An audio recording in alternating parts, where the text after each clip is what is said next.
नमस्कार. सत्या मीरा बोलत असताना तिथे आलेली देविका त्या दोघांचं बोलणं ऐकते.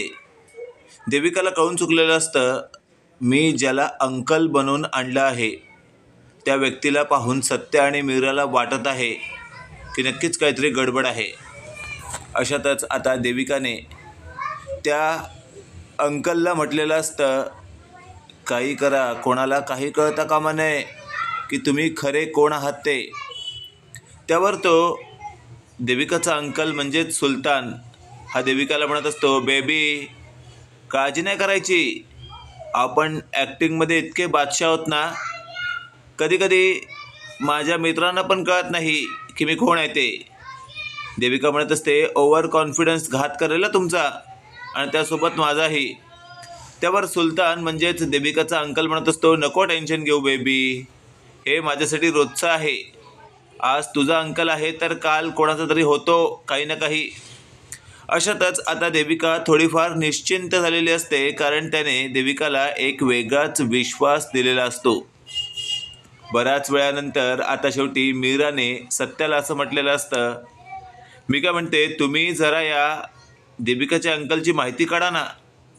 मला असं वाटतंय हा परदेशातला नसून आपल्याच सांगलीमधला कुठला तरी आहे. त्यावर सत्या म्हणत असतो, तुला जे वाटतंय ते पण मला वाटतंयच. मी आता याची माहिती काढण्यासाठी याचे 4-5 फोटो काढून माझ्या मित्रांमध्ये व्हायरल केलेत. सांगितलं आहे त्याला मित्रांना की या व्यक्तीची माहिती काढा म्हणून. त्यावर मीरा म्हणत असते, हे बास केलं तुम्ही. त्यावर सत्या म्हणत असतो, बेस केलं असं म्हणायचं आहे का तुला. त्यावर मीरा म्हणायचं आहे, हो अहो चुकून बास केलं म्हटलं मी. त्यावर सत्या म्हणत असतो, मग तर काही काळजीच करू नको, माझ्या दोस्तांना सांगितलंय मी, लवकरात लवकर काही ना काही खबर येईल. आणि अशातच आता सत्याच्या मोबाईलवर एक फोन आलेला असतो, त्याच्या मित्राने केलेला असतो. सत्या फोन रिसीव्ह करतो, तो म्हणत असतो, बोल भावा. समोरून सत्याचा मित्र म्हणत असतो, सत्या दादा, तू जो फोटो ग्रुपमध्ये व्हायरल केला आहे ना, हा तर आमच्या एरियामधला मटन कापे आहे. हे वाक्य ऐकल्यावर सत्या म्हणत असतो, नीट बघितलास ना फोटो. त्यावर सत्याचा मित्र म्हणत असतो, सत्या दादा, अरे 10 वेळा फोटो पाहिलाय आणि याबद्दल इथे चौकशीसुद्धा केली आहे, तर हा काही दिवसांपासून इथून गायब आहे. मग हाच तो मटन कॅपे आहे. त्यावर सत्या म्हणत असतो, ठीक आहे, मी नंतर येऊन भेटतो तुला, कोणाला काहीच सांगू नको. सत्याचा मित्र म्हणत असतो, ठीक आहे. सत्याने फोन ठेवल्यावर देविकाच्या बाबतीत काहीतरी माहिती मिळाली आहे असं आता मीराला वाटतं, आणि मीरा म्हणत असते, काय कळालं आहे देविकाच्या अंकलबद्दल. त्यावर सत्या म्हणत असतो, धूमकेतू, तुझा अंदाज खरा ठरला. हा देविकाचा आलेला अंकल परदेशातून नसेल तर आपल्या सांगलीतच एका एरियातला आहे, आणि हा तर मटन कापे आहे, म्हणून त्या दिवशी घरात आलेल्या कोंबडीच्या मागे पळत होता तो. त्यावर लगेचच आता मीरा म्हणत असते, चला याचा आजच्या आज पर्दाफाश करूया. त्यावर सत्या म्हणत असतो, वेळ दवडायचाच नाही, चल मी येतो. अशातच आता मीराने पर्स घेतलेली असते, सत्याने गाडीची चावी. दोघंच आता घराबाहेर पडतात. घराबाहेर पडलेल्या दोघांना पाहून देविकाच्या मनात आता वेगळीच भीती निर्माण झालेली असते. ती स्वतःशी बोलत असते, अरे बाप रे बाप, म्हणजे काहीतरी गडबड आहे तर. आणि अशातच आपण पाहतोय नेमकी काय गडबड आहे हे जाणून घेण्यासाठी आता देविका या दोघांचा मागे मागे जाण्याचा प्रयत्न करते.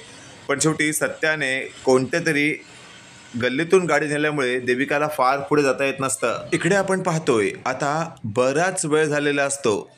सत्या आणि मीराचा काहीच पत्ता नसतो, म्हणून देविका खूपच घाबरते. शेवटी सत्या त्याच्या मित्रापर्यंत पोहोचतो. मित्र म्हणत असतो, सत्या दादा, हेच ते मटनचं दुकान जिथं तो टकल्या असतो तो. त्यावर सत्या म्हणत असतो, ठीक आहे, किती दिवसापासून गायब आहे तो. त्यावर सत्याचा मित्र म्हणत असतो, झाले 4-5 दिवस. त्यावर लगेचच आता गल्लीतून कोंबडीच्या गाडीवर बसून आलेल्या सुलतानला म्हणजेच देविकाच्या अंकलला सत्याच्या मित्राने पाहिलेलं असतं, आणि तो म्हणत असतो, सत्या दादा, तो बघ तो कोंबडीच्या गाडीत बसलाय. आणि अशातच आता मीरा आणि सत्याने गाडीतच बसून पाहिलेलं असतं. सत्या म्हणत असतो, धूमकेतू, हाच आहे ना देविकाचा अंकल. त्यावर मीरा म्हणत असते, अहो हाच आहे, हाच. आणि अशातच आता सत्याने नेमकी गाडी नेऊन त्या कोंबडीच्या गाडीसमोर लावलेली असते. अचानक समोर गाडी बघून तो सुलतान उतरतो आणि म्हणत असतो, काय रे आंधळायस का, गाडी काढ लवकर इथून. आणि अशातच आता सत्याने गाडी बाहेर जी उडी मारलेली असते डॅशिंग पद्धतीने, ते पाहून आता देविकाच्या अंकलला म्हणजे सुलतानची घाबरगुंडी उडालेली असते आणि तो लगेचच आता सत्याला पाहून तिथून पळून जाण्याचा प्रयत्न करत असतो. पण शेवटी सत्याच्या मित्राने मागून येऊन त्या सुलतानला धरलेलं असतं.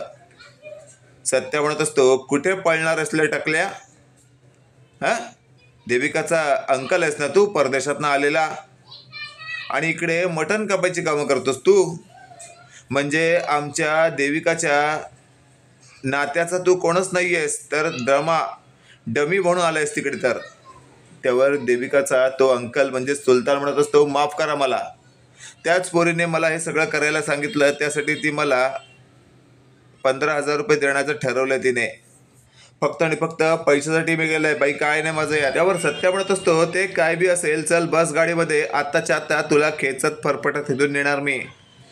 सगळ्यांना घरी क्लिअर सांग की तुझा देविकाशी काही संबंध नाही आहे, तुने जे काही केलंस ते तिने तुला करायला लावलं आहे. त्यावर आता हा सुलतान म्हणत असतो, मी माझ्या कस्टमरशी गद्दारी करणार नाही, मी तिथे येऊन काहीच सांगणार नाही. सत्याने सणसणीत 2 ते 4 कानाखाली एकदम देताच घाबरलेला सुलतान म्हणत असतो, अरे एवढं कशाला मारतोस, सांगतो ना सगळं काही, चल चल बाबा, नको मारूस तू मला, नको त्या फंद्यात पडलो आणि मार खायची कामं करतोय मी. त्यावर आता मीरा म्हणत असते, तुम्ही येऊन सांगा तर खरं, आम्ही तुम्हाला काहीच करणार नाही. आणि अशातच आता सुलतानला गाडीत भरत मीरा आणि सत्याने आपलं घर गाठलेलं असतं. अचानकपणे घराजवळ आलेल्या आपल्या इको गाडीला पाहून देविका स्वतःशी बोलत असते, बरं झालं आली दोघं, नाहीतर त्या सुलतानला शोधायला गेली असती तर पंचायत झाली असती. अशातच आता मीरा सत्याच्या मागोमाग सुलतानची गचांडी पकडत सत्याने खेचत आणताच वरून देविकाने पाहिलेलं असतं आणि ती बोलू लागते, अरे बाप रे बाप, हा सुलतान सापडला की यांना, आता तर माझं काही खरं नाही. अचानकपणे घरात आणत सुलतानला जोरात असं सत्याने आपटलेलं असतं. सत्या म्हणत असतो, काय रे टकल्या, चल बोल लवकर, काय संबंध आहे तुझा देविकाशी. त्यावर सुलतान म्हणत असतो, माझा काडी मात्र संबंध नाही आहे, मला हिने जे करायला सांगितलं तेच मी केलं, मला कोणी मारू बिरू नका, मला पोलिसात देऊ नका, सगळी चुकी या पोरीची आहे. त्यावर देविकाची बोबडीच वळलेली असते, तिला नेमकं काय करावं सुचत नसतं आणि ती गप गुमान बसलेली असते. निरूपाने सानकन देविकाच्या कानाखाली दिलेली असते. निरूपा म्हणत असते, तुझी हीच लायकी आहे, माझ्यापासून सगळं सत्य लपवून ठेवलंस काय तू. मित्रांनो, तुम्हाला काय वाटतंय, देविकाने सगळ्यांची माफी मागितली पाहिजे का निरूपाने आता हिला कायम हाकललं पाहिजे, कमेंट करून नक्की कळवा. आणि असेच नवनवीन अपडेट पाहण्यासाठी व्हिडिओला लाईक, चॅनलला नक्की सबस्क्राईब करा. धन्यवाद.